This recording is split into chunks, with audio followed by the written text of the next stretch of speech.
Welcome to the He's Got Issues Independent Comics Edition number 107.3. I'm John Cooney here to preview new independent comics being released February 12th, 2014, beginning alphabetically with Boom Studios and Hawken Melee number 5 of 5. In this final issue, get ready for fast-paced madcap action as a savant mechanical genius is chased by a cabal of corporate gangsters who are after her high-tech secret weapon designs, featuring a story and art by Nathan Fox of DMZ and cover by Bengal. Next, we've got Protocol Orphans number 4 of 4. Black Friday has been set in motion, and our orphans have been given their burn notices. Now, as rogue fugitives of their own clandestine Black Ops organization, the team must take the fight back to the place that started it all, the playground.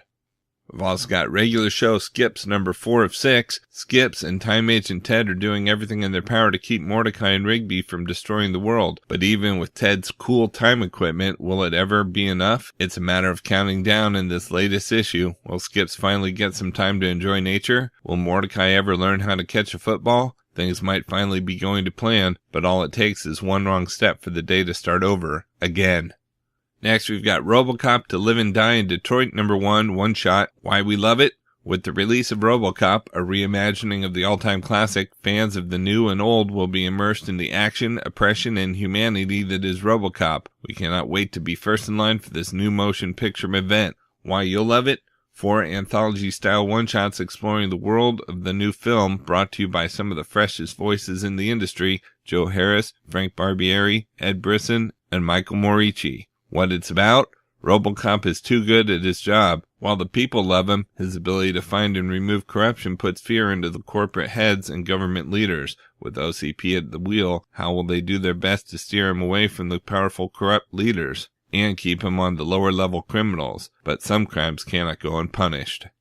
And we've got Sons of Anarchy number 6, now an ongoing series. This is it, the thrilling conclusion of the first arc. The Sons of Anarchy have nowhere to run, and the Ghost Brothers have every upper hand. With the very status of the club at stake, and the memory of his dead daughter still achingly fresh, Tig must find a way to protect Kendra and protect the club, but for once, those aims may be at odds.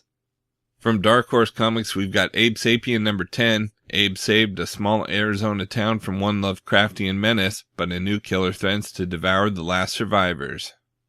Next, we've got Clown Fatale number 4 of 4. With 2 clowns left in her crew, Chloe finds herself in the clutches of the knife-wielding Sasha, the Russian bombshell. Meanwhile, Billy has lured Aya into his lair, i.e. his shabby trailer. With the circus on fire, what end will come to the remaining clowns fatales? We've also got Creepy Comics number 15. Here comes Uncle Creepy to tingle your spine with all new tales of terror. Alex DeCampi of Grindhouse and Henrik S. Johnson of Detective Comics present a lover's quarrel full of mischief, while Doug Moench of Batman unleashes ancient alarm from an Aztec tomb.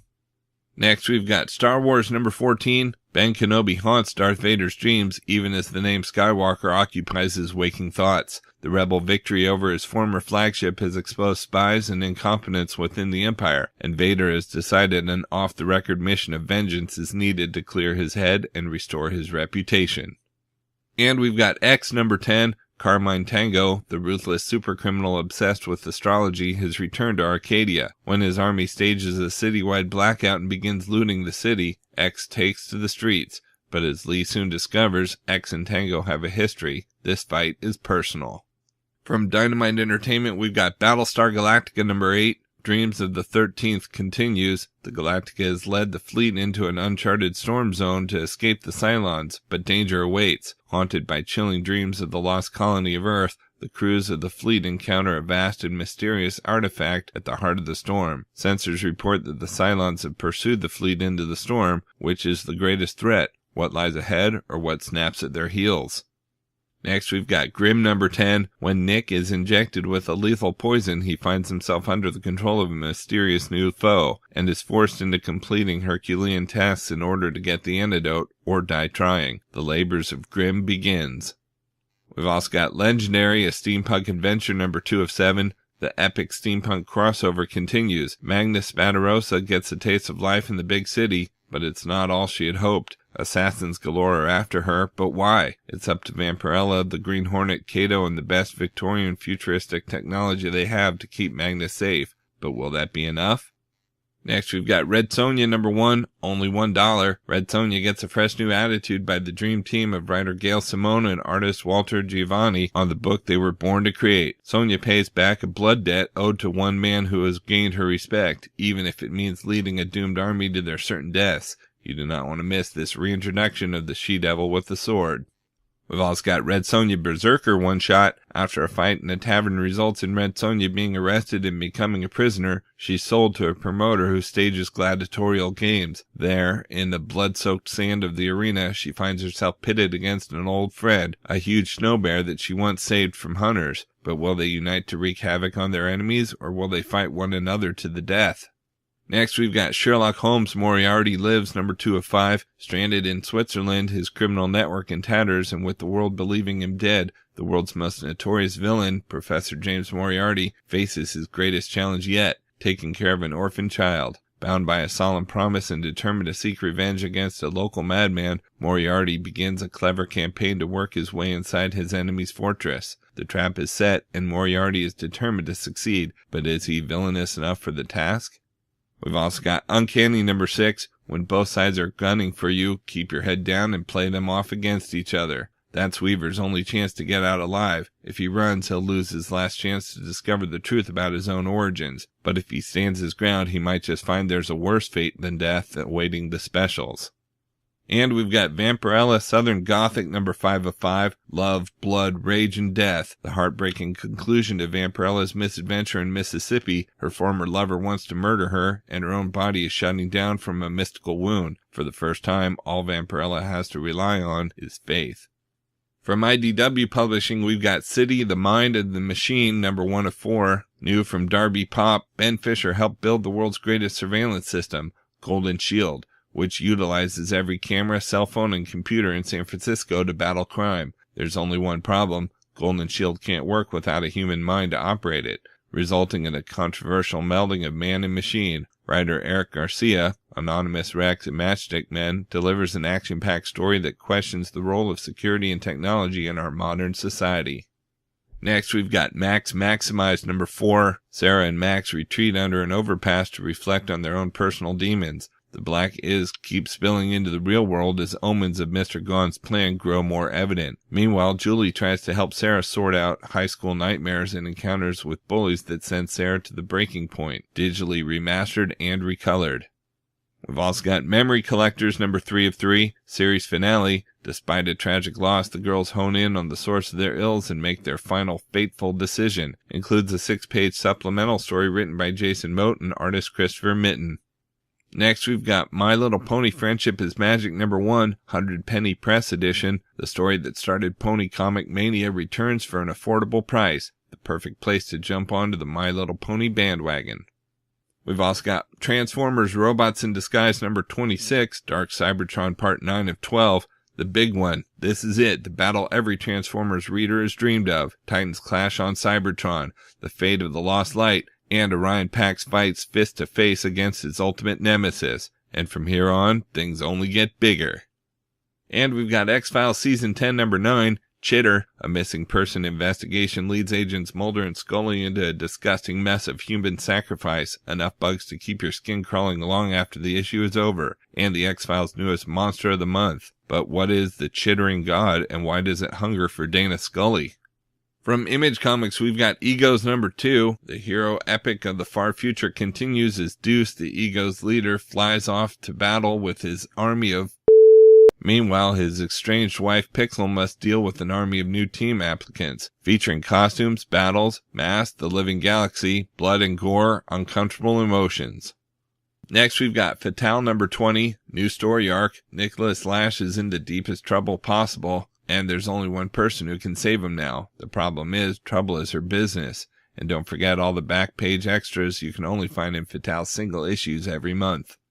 We've also got Fuse number 1, The Russia Shift Part 1, working homicide 22,000 miles up on an orbiting energy platform in a 5-mile-long jury-rigged steel city stuffed with 500,000 people with no help from your so-called colleagues back on Earth is more than tough. It's murder. Cynical, foul-mouthed veteran Anthony Johnson gets partnered with fresh-faced idealistic Justin Greenwood for a new crime series with attitude. murder, mayhem, and mystery 22,000 miles straight up. Next, we've got Great Pacific number 13, the Universal Ministry of Intelligentsia. When a mysterious visitor washes up warning of UFOs and invaders from space, Chaz Worthington finds his grip over New Texas threatened. But if the aliens are coming, Chaz knows just the leader of the Earthlings need to represent them, himself. We've also got Manifest Destiny number 4. Surrounded by Buffalo Tar and fighting for survival, what Lewis and Clark need most is a monster killer, and her name is Sacagawea. Next, we have Mercenary C number 1. Nice work if you can get it. Action and adventure set in 1938, the South Seas. Japan has invaded China. War in Europe is imminent. Ex-bootlegger Jack Harper captains the Venture, a refitted German U-boat with a crew of expats, mercenaries, and treasure hunters. They do whatever it takes to stay afloat, often running up against pirates, headhunters, spies, and soldiers. They're always one step away from the greatest score of their lives, or their certain demise. We've also got Spawn number 240. Cogliostro continues mentoring Jim as he learns to harness the power of his costume and the deeper power within him. But something goes terribly wrong. Is this the end of Cog, or will Jim prevail in controlling the dark forces vying for his special gift? We've also got 10 Grand number 7. Joe Fitzgerald finds himself with the most unusual companion on his journey to hell, an angel cast out by heaven and unwanted in hell. Soon they find themselves hunted by dark forces, determined to stop their mission to rescue Laura, and only one of them may survive to see the journey to its conclusion. We've also got Think Tank number 12, Outbreak, Conclusion, What Will War Take from Dr. David Lauren? And we've got Walking Dead number 121, All Out War, Part 7, in the aftermath of the unthinkable.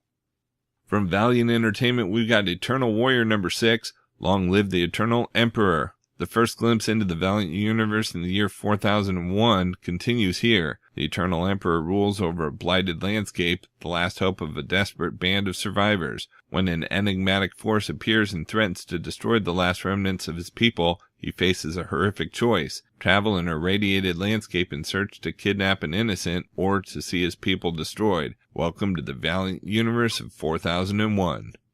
And we've got Harbinger number 21. Resistance ratchets up the stakes. Peter and the Renegades wanted information to be free, but now they're about to pay a very steep price. Once again, the Renegades are on the run with the combined forces of the Harbinger Foundation and Project Rising Spirit closing in on all sides. This time, however, the team's newest member, Axe, has led a trail of leaked classified information that could win the day, but also put a few loved ones they have in dire peril. And now the moment has come when they must choose between their fate and their families.